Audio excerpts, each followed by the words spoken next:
Announced this week, Texas lawmakers are going to study whether free speech is being stifled on college campuses. Our media partners at the Texas Tribune report that Lieutenant Governor Dan Patrick asked lawmakers to look into it after protesters disrupted a conservative state representative's speech at Texas Southern University earlier this month. It comes about a year after a professor here in Austin wrote supporting then candidate Trump wasn't winning him any friends on campus. KXAN's Chris Davis is live at UT. Good morning, Chris. Well, good morning, Sally and John. That professor teaches philosophy here at UT, and we wanted to just check in with him and talk to him about what it's like now being a conservative professor on this campus about 10 months into his candidate's term in office. The response on campus was actually mostly positive. A number of students came up to me and said, "Oh, I didn't know you were a Trump supporter." That wasn't exactly what Daniel Bonavac was expecting. In fact, I had some really good conversations with faculty members and with students who disagreed with me, but who wanted to find out more about my reasoning. Let's turn back the clock. October 2016.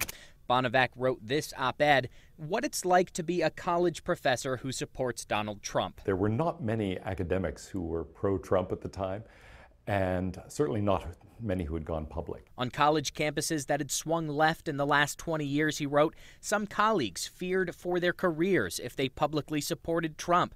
He faced criticism from friends. Some of them wouldn't even debate the issues with him anymore.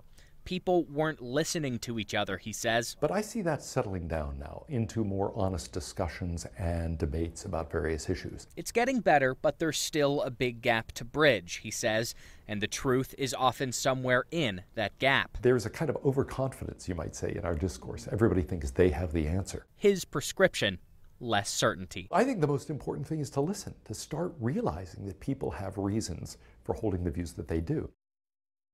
And a little bit more advice from Bonavac. He says you should really seek out news sources that you don't automatically agree with. And this next one I couldn't agree with more. He says watch local news to stay involved with what's happening in your community rather than just what you're seeing on national TV.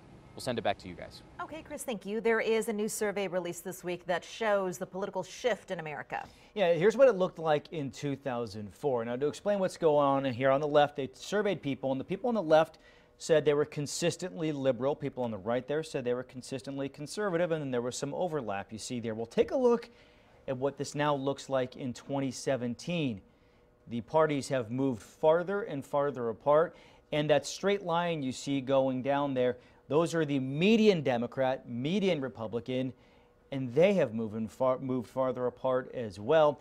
The change is noticeable also, too, in that there are highly negative feelings people have of the opposite party. That has grown. So they also found in this research that you're less likely to be friends with someone who differs from you politically.